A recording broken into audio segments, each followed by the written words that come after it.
복된 날입니다. 오늘은 3월 초하루 월삭입니다. 또 한 달 동안 주께서 은혜 주시기를 축복합니다. 창세기 11장을 봉독해 드리겠습니다. 온 땅의 언어가 하나요 말이 하나였더라. 이에 그들이 동방으로 옮기다가 신할 평지를 만나 거기 거류하며 서로 말하되 자 벽돌을 만들어 견고히 굽자 하고 이에 벽돌로 돌을 대신하며 역청으로 진흙을 대신하고 또 말하되 자 성읍과 탑을 건설하여 그 탑 꼭대기를 하늘에 닿게 하여 우리 이름을 내고 온 지면에 흩어짐을 면하자 하였더니 여호와께서 사람들이 건설하는 그 성읍과 탑을 보려고 내려오셨더라. 여호와께서 이르시되 이 무리가 한 족속이요 언어도 하나이므로 이같이 시작하였으니 이후로는 그 하고자 하는 일을 막을 수 없으리로다.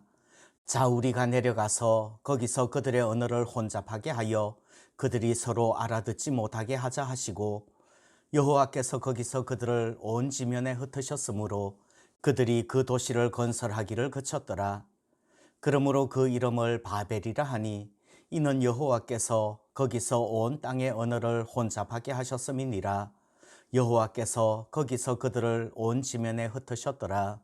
셈의 족보는 이러하니라. 셈은 100세 곧 홍수 후 2년에 아르박삿을 낳았고 아르박삿을 낳은 후에 500년을 지내며 자녀를 낳았으며 아르박삿은 35세에 셀라를 낳았고 셀라를 낳은 후에 403년을 지내며 자녀를 낳았으며 셀라는 30세에 에벨을 낳았고 에벨을 낳은 후에 403년을 지내며 자녀를 낳았으며 에벨은 34세에 벨렉을 낳았고 벨렉을 낳은 후에 430년을 지내며 자녀를 낳았으며 벨렉은 30세에 르우를 낳았고 르우를 낳은 후에 209년을 지내며 자녀를 낳았으며 르우는 32세에 스룩을 낳았고 스룩을 낳은 후에 207년을 지내며 자녀를 낳았으며 스룩은 30세에 나홀을 낳았고 나홀을 낳은 후에 200년을 지내며 자녀를 낳았으며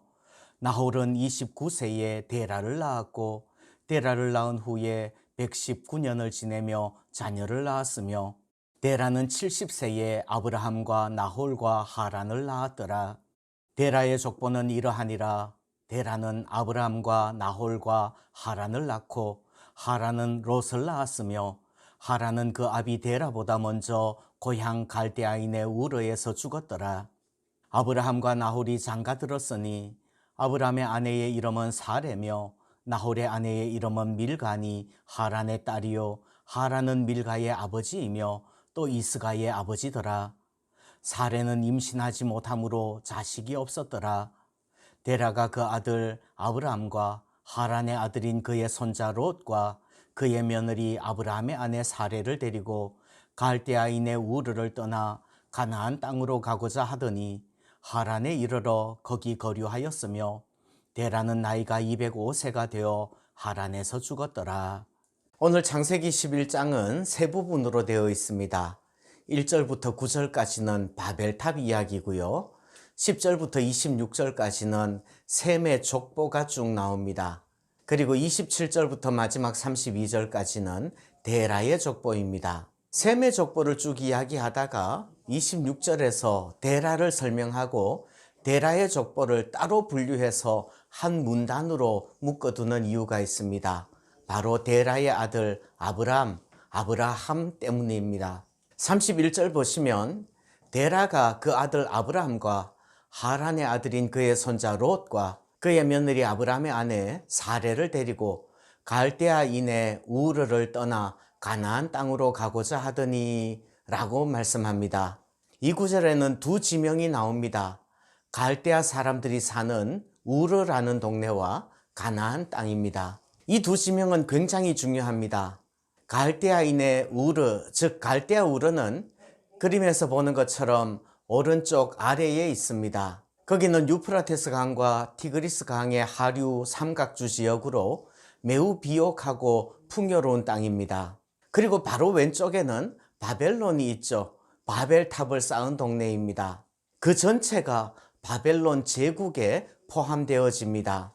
아무튼 그쪽 동네에서 데라가 아들 아브람 부부와 손자 롯을 데리고 왼쪽에 있는 가나안으로 이주하려고 떠났습니다. 그리고 데라는 위쪽에 있는 하란에서 죽었고, 데라가 죽은 후에 12장에서 아브람이 드디어 하나님의 말씀을 따라 가나안으로 가는 것입니다.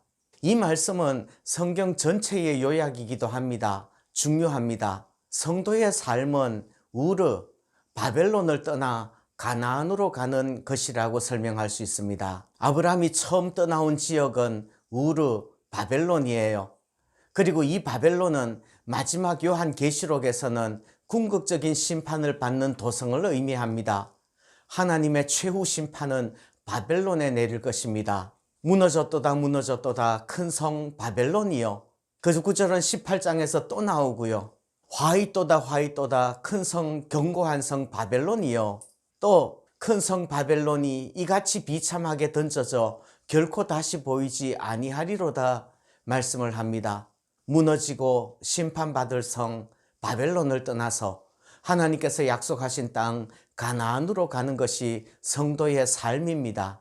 그러면 바벨론과 가나안은 어떻게 다릅니까? 바벨론은 바벨탑을 쌓는, 그래서 결국은 멸망하는 삶이고요. 가나안은 하나님께 순종하는, 그래서 결국은 천국 가는 삶을 말하는 것입니다. 왜 그렇습니까? 결국은 누가 주인인가의 문제입니다. 바벨탑을 쌓은 사람들은 자기가 주인 되기를 원하는 것입니다. 그러나 가나안 땅은 하나님이 주인이 되시는 땅인 것입니다. 왜 그런 결론이 나올까요? 바벨론은 비옥하기 때문입니다. 가나안은 비옥하지 않습니다. 우리는 가나안 땅을 엄청 풍요로운 땅이라고 생각합니다. 왜냐하면 젖과 꿀이 흐르는 땅이니까요. 모세오경에만 가나안 땅을 젖과 꿀이 흐르는 땅이라고 표현하는 곳이 15번 이상이 됩니다. 그런데 여러분들 한번 생각해 보세요. 젖과 꿀이 흐르는 땅은, 다시 말해서 젖, 목축을 하고 꿀, 양봉을 하는 땅은 어떤 땅인가요? 비옥한 땅에서 목축과 양봉을 합니까? 아니면 산지, 산골짜기에서 목축과 양봉을 합니까? 우르와 비교하면 가나안은 비옥하지 않습니다. 하나님의 은혜 없이는 살 수 없는 거죠. 그래서 하나님의 얼굴만 바라보고 살아야 됩니다. 데라는, 아브라함은 그 삶을 살기로 작정한 것입니다. 우리도 비옥한 땅에서 내가 힘쓰고 내가 애써서 사는 그 삶이 아니라 하나님 아버지 앞에서 하나님 주시는 은혜로서 사는 복된 삶 살기를 소원합니다.